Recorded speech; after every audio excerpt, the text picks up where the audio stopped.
কোরআনটা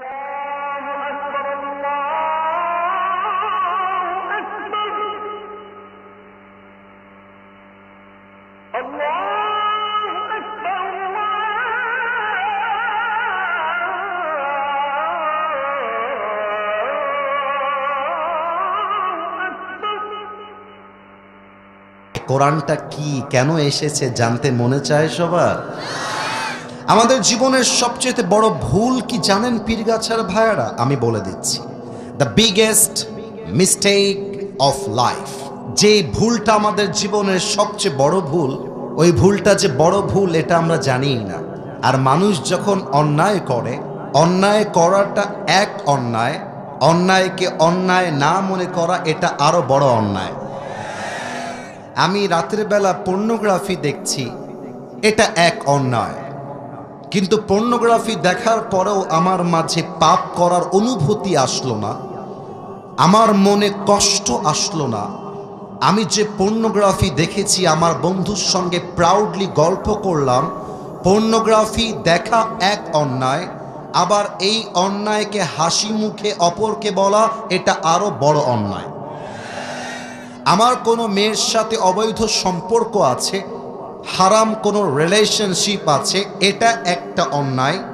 আবার সেই মেয়ের সাথে যে আমার প্রেমের সম্পর্ক আছে, এটা ফেসবুকে পোস্ট করা আরো বড় অন্যায়। যুবক ভাই, অন্যায়কে অন্যায় না মনে করা হচ্ছে the biggest mistake of your life. এজন্য আমরা জানবো যে আমাদের জীবনের সবচেয়ে বড় ভুলটা আসলে কি। আমাদের জীবনের সবচেয়ে বড় ভুল হচ্ছে এই কোরআনকে আমরা জাস্ট একটা ধর্মীয় কিতাব মনে করেছি। এটা শুধুমাত্র একটা ধর্মীয় কিতাব নয়, it's a complete code of life. এটা হচ্ছে সম্পূর্ণ জীবন বিধান, এখানে সব কিছু আছে। আচ্ছা,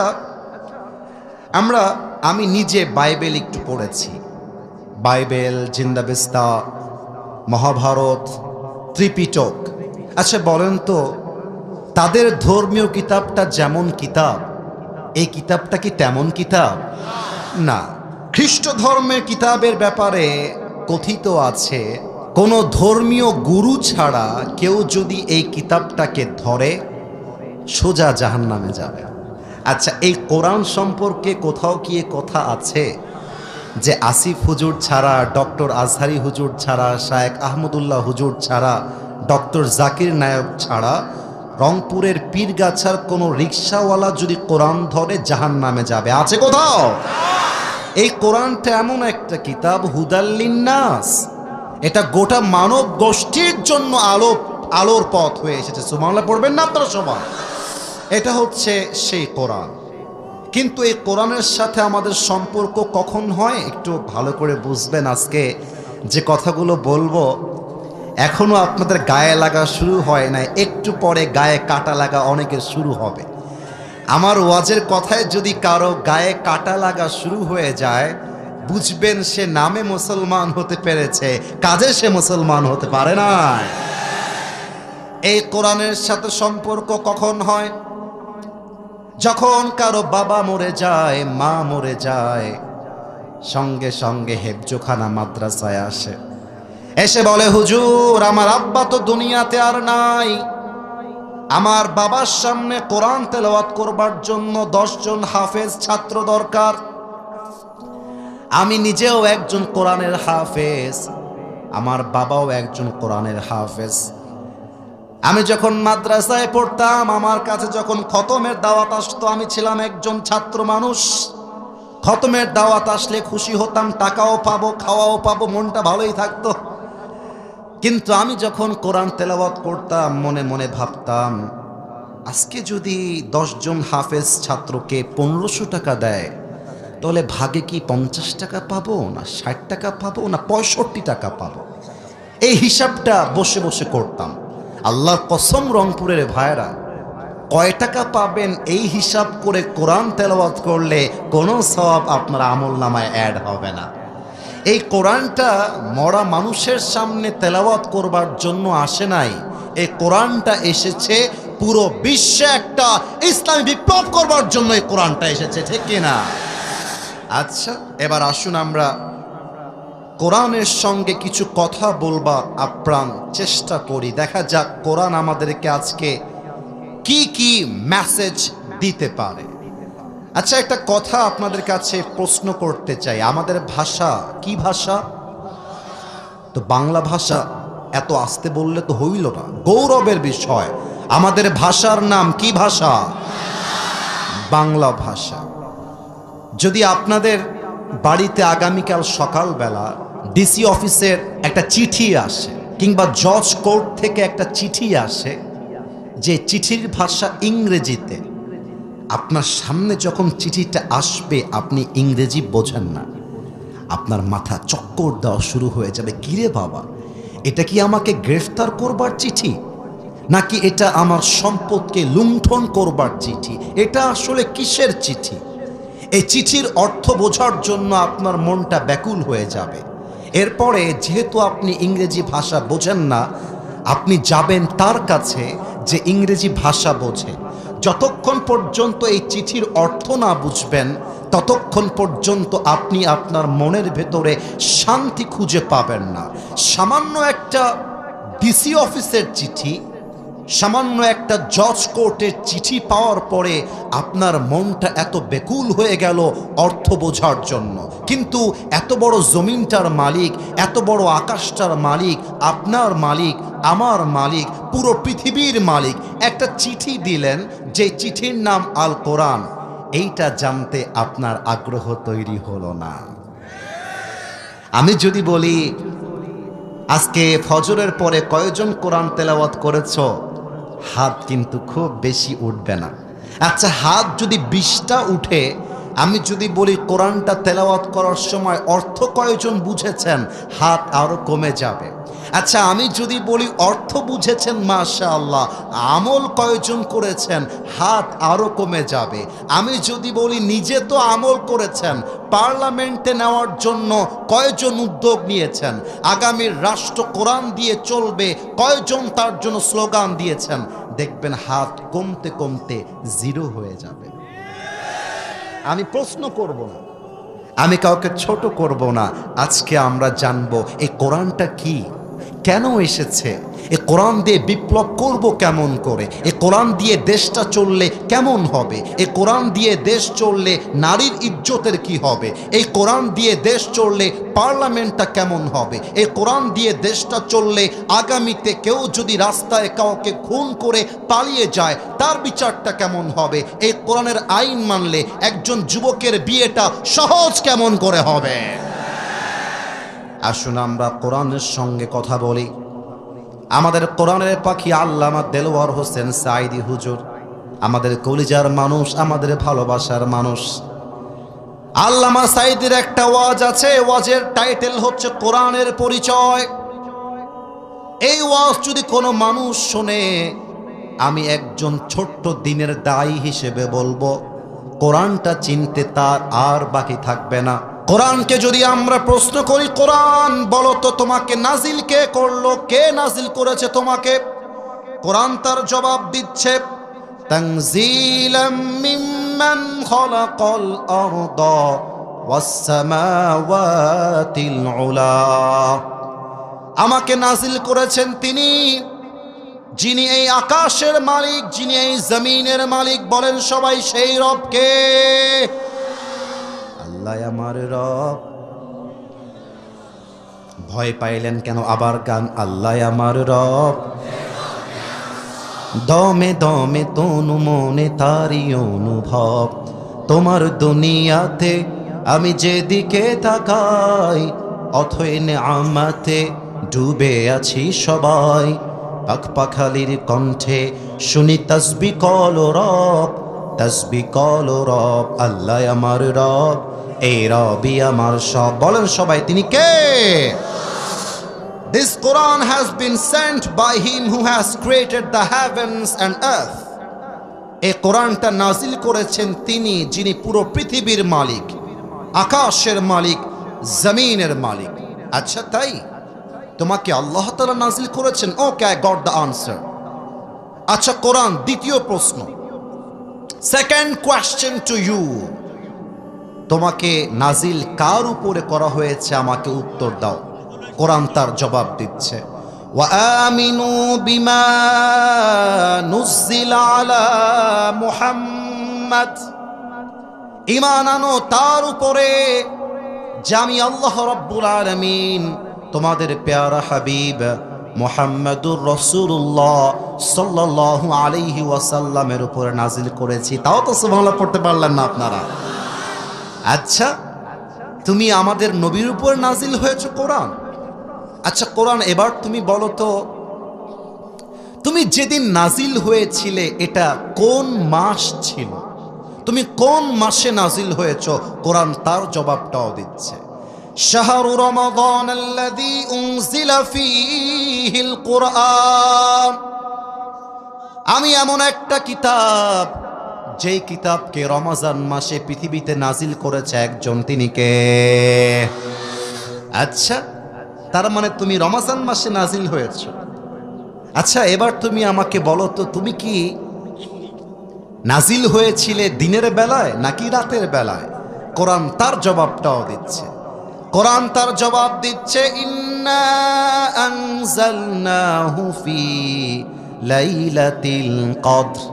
I have sent this Quran on a blessed night. আমি এই কোরআনটাকে নাজিল করেছি এক মহা বরকতপূর্ণ রাতে, যেই রাত জেগে কেউ যদি ইবাদত করে, হাজার মাস ইবাদত করলে যেই সওয়াব হবে তার চাইতে অধিক সওয়াব আল্লাহ তার আমলনামায় লিখে দিবে। তাও তো সুবহানাল্লাহ কইতে পারলেন না।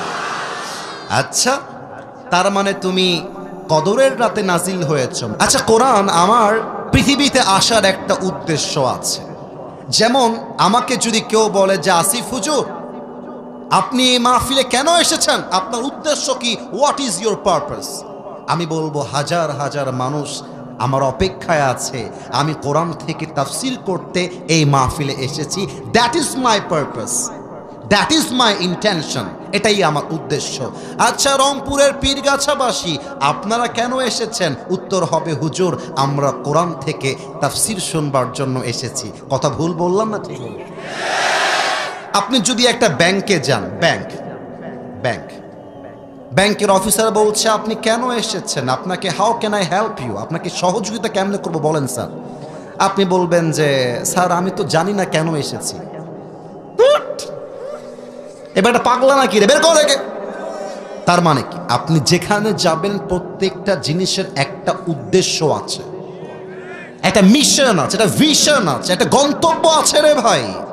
আচ্ছা কোরআন, তোমার ভিশনটা কি, তোমার টার্গেট কি, তোমার উদ্দেশ্য কি, আমাকে জবাব দাও। সূরাত ইব্রাহিম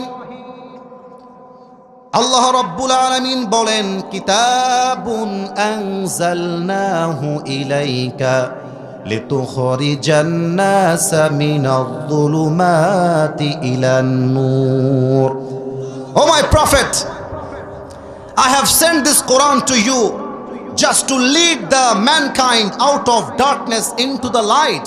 নবী হে, এই কোরআনটা আপনাকে কেন দিয়েছি আপনি কি জানেন?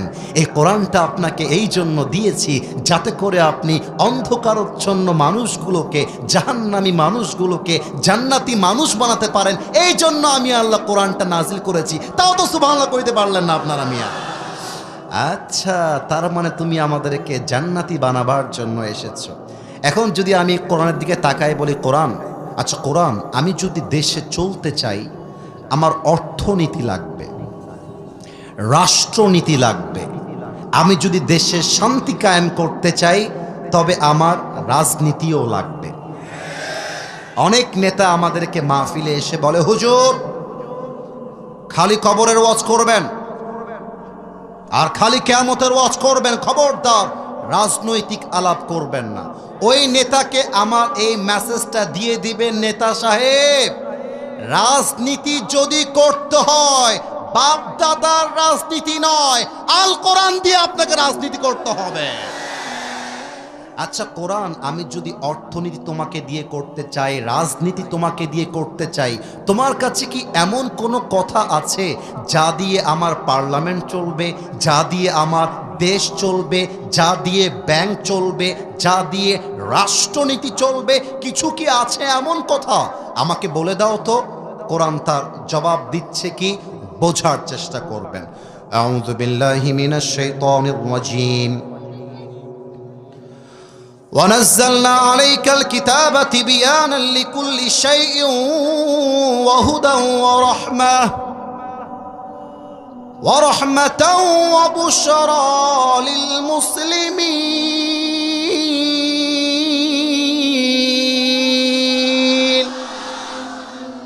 I have sent this Quran which is explaining everything in this world and the next.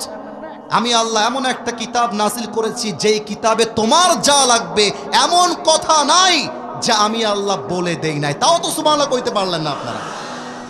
আচ্ছা তাই নাকি? তাহলে বলো তো রাজনীতির মূল তন্ত্র কি হওয়া দরকার? পার্লামেন্টের মূল তন্ত্র কি হওয়া দরকার? রাজনীতির মূল নীতি কি হওয়া দরকার? আমাকে সাম টিপস দাও, কিছু আদর্শ দাও, কিছু সাজেশন দাও। আসুন আমরা, কোরআনের ওষুধ নেই, কোরআনের মেডিসিন নেই। আচ্ছা ডাক্তারের কাছে যখন যান বলেন স্যার খুব জ্বর, নাপা দিবে। বলবেন স্যার সর্দি লেগে গেছে, নাক দিয়ে পানি পড়তেছে, আপনাকে হিস্টাসিন দিবে। যদি বলেন আপনার মাথায় ব্যথা, আপনাকে টাফনিল দিবে। কোরআনটা এমন একটা কিতাব যেখানে যা লাগবে, যতটুকু লাগবে, যেভাবে লাগবে সেভাবেই আল্লাহ দিয়েছে। সুবহানাল্লাহ পড়বেন না আপনারা সবাই? আসুন আমরা জেনে নেই কোরআনের রাজনীতির মূল নীতি কি। আউযু বিল্লাহি মিনাশ শাইতানির রাজীম।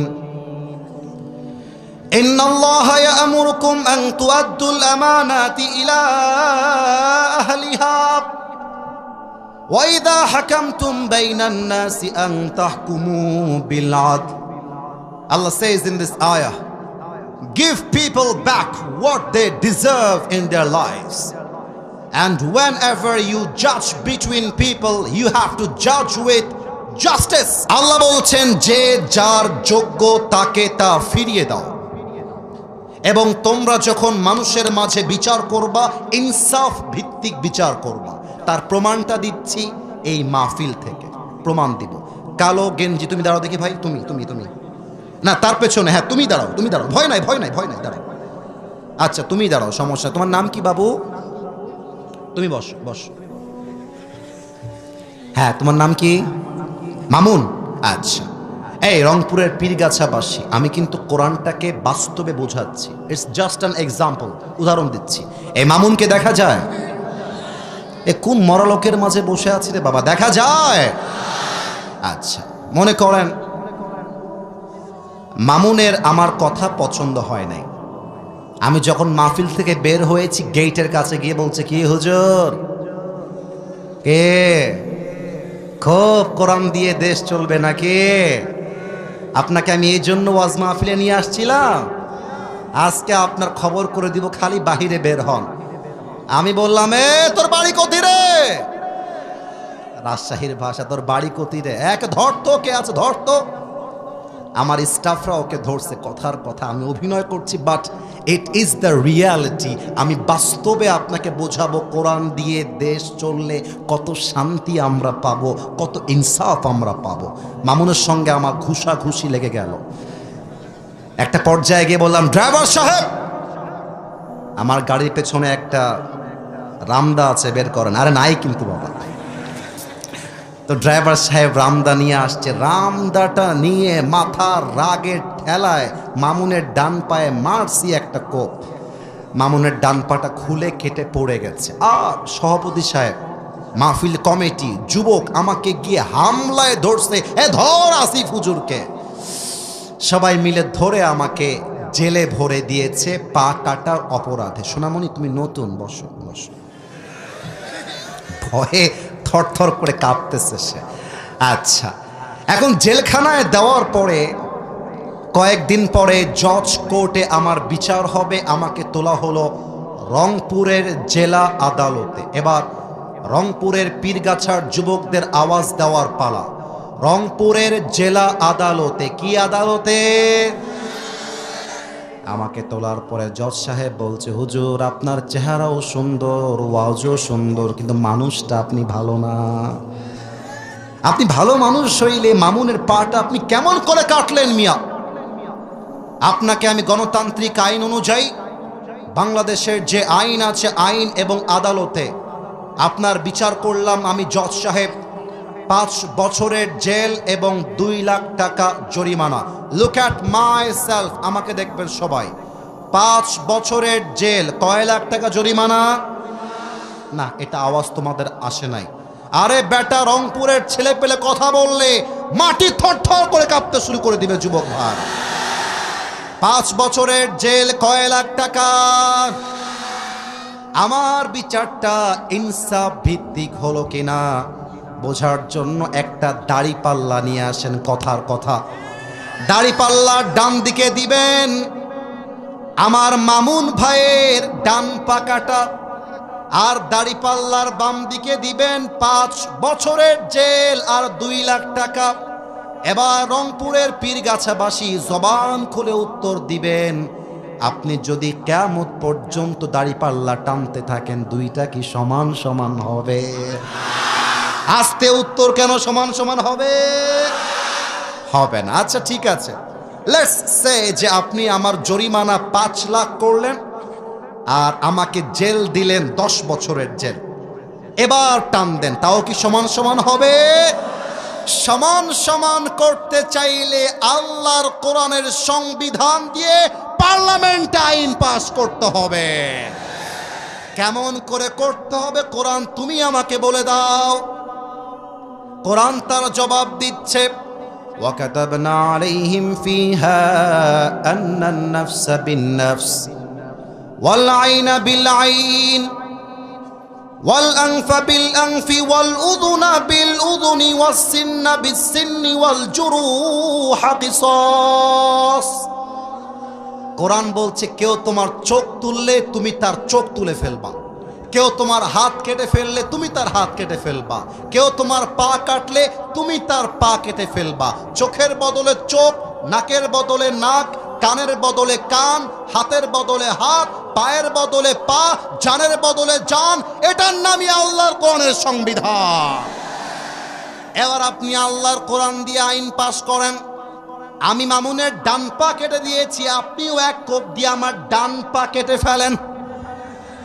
এবার দাড়ি পাল্লা নিয়ে আসেন, দাড়ি পাল্লার ডান দিকে মামুনের ডান পা কাটা দেন, আর দাড়ি পাল্লার বাম দিকে আমার ডান পা কেটে রেখে দেন। এবার টান দেন, দেখবেন দুটা সমান সমান হয়ে গেছে।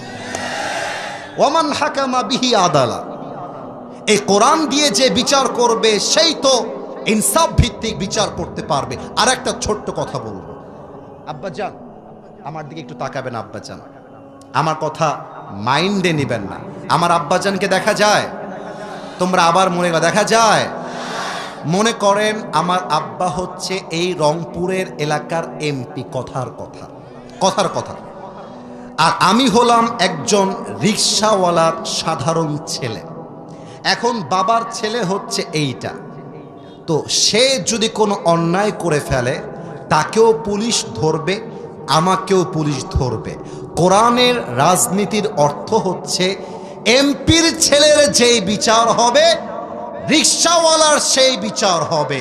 রিক্সাওয়ালার ছেলের বিচার করবা একভাবে, আর এমপির ছেলের বিচার করবা স্বজন প্রীতি আর টাকা দিয়ে। এটার নাম আল কোরআনের বাংলাদেশ হতে পারে না আমার রংপুরের বাংলাদেশ। Same justice.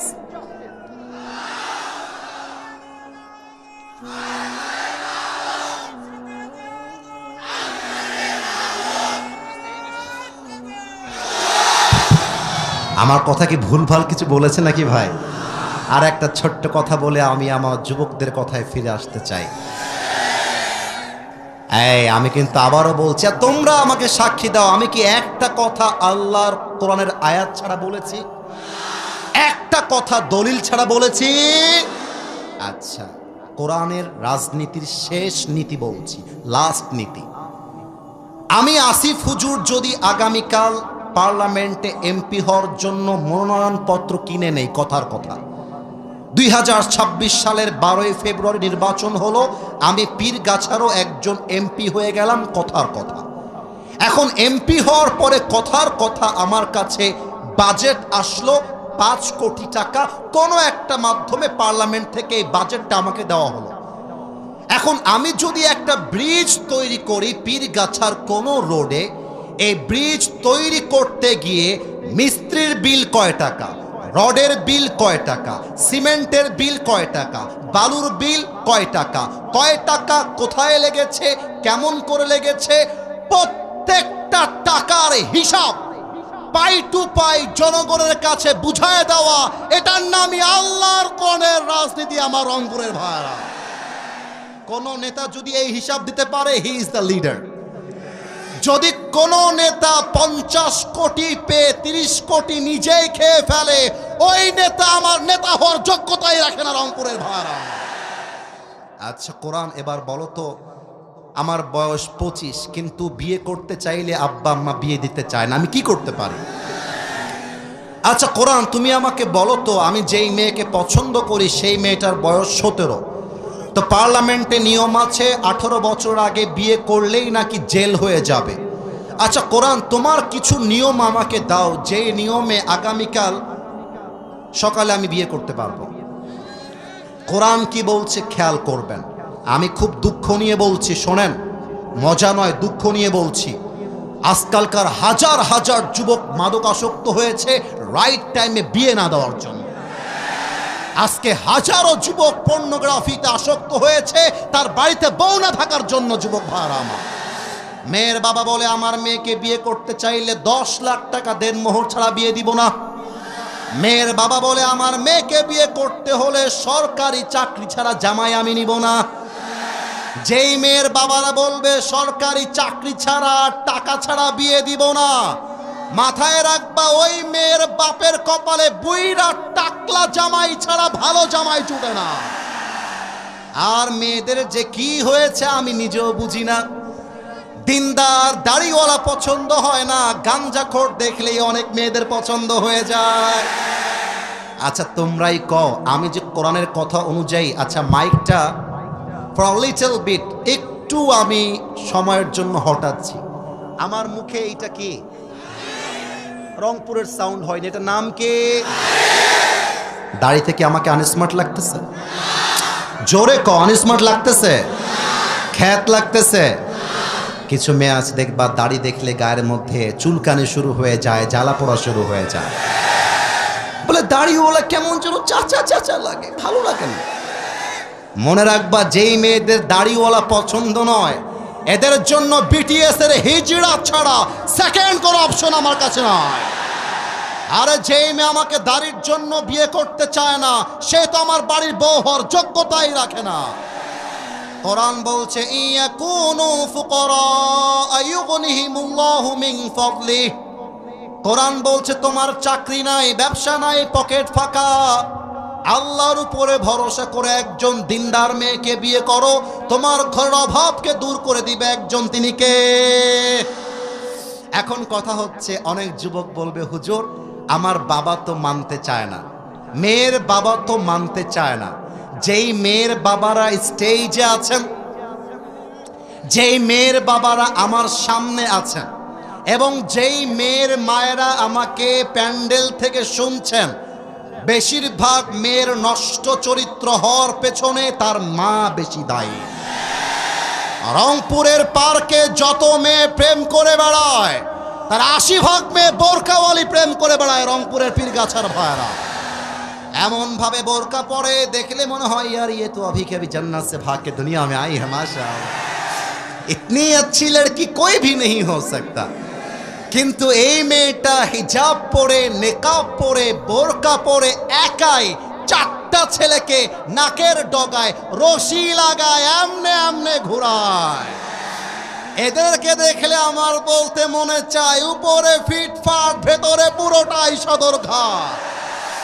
কোরআন বলছে তোমরা যদি 18 বছরের আগে বিয়ে দিতে না চাও, 18 বছরে বিয়ে করলে যদি পাপ হয়ে যায়, তাহলে আমার রংপুরের পীরগাছাবাসীর কাছে প্রশ্ন, 17 বছরের যেই মেয়েটা পার্কে টিকটকে উলঙ্গ হয়ে নেচে বেড়ায়, ওই মেয়ের বিচার কি হবে এটা আমি জানতে চাই রংপুরের ভাইরা আমার। 18 বছরে যদি বিয়ে করা না যায়, 16 বছরের যেই মেয়েটা তার বয়ফ্রেন্ডকে নিয়ে হোটেলে রাত কাটায়, ওইটার বিচার কি হবে এইটা আমি জানতে চাই। তার মানে বোঝা যায় দেশ চলছে জাস্ট নামে মুসলমান, বাট আইন চলছে পশ্চিমা সংস্কৃতির আইন। আমার কথা, যদি মাদক মুক্ত দেশ করতে চান, আমার যুবককে সঠিক টাইমে বিয়ে দেওয়া ছাড়া সেকেন্ড কোনো অপশন আমাদের কাছে নাই। আমার রংপুরের ভাড়া, আজ আপনারা দেখেছেন গতকাল আমাদের বাংলাদেশের একজন top famous leader Tarique Rahman দেশে ফিরে এসেছেন।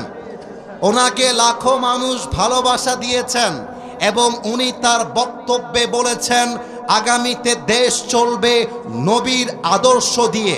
এবং আমি এই মেসেজটা বিএনপির ভাইদের কাছে পৌঁছে দিতে চাই, জামাত ইসলামের ভাইদের কাছে পৌঁছে দিতে চাই, হেফাজত, চরমোনাই, আলিয়া, কওমিয়া যত দল আছে সবার কাছে বলতে চাই, বিভেদের দোয়ারকে বন্ধ করেন, হাতে হাত মিলান, বুকে বুক মিলান।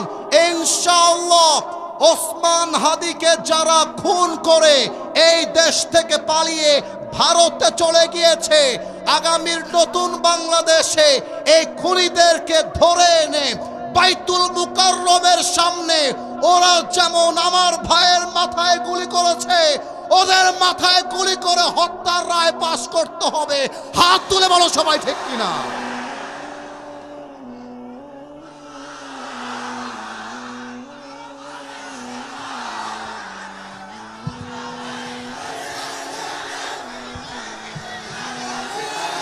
আমার প্রিয় রংপুরের ভাইয়েরা, আমার প্রথম পরিচয় আলিয়া নয়, আমার প্রথম পরিচয় কওমিয়া নয়, প্রথম পরিচয় আওয়ামী লীগ নয়, বিএনপি নয়, জামাত নয়।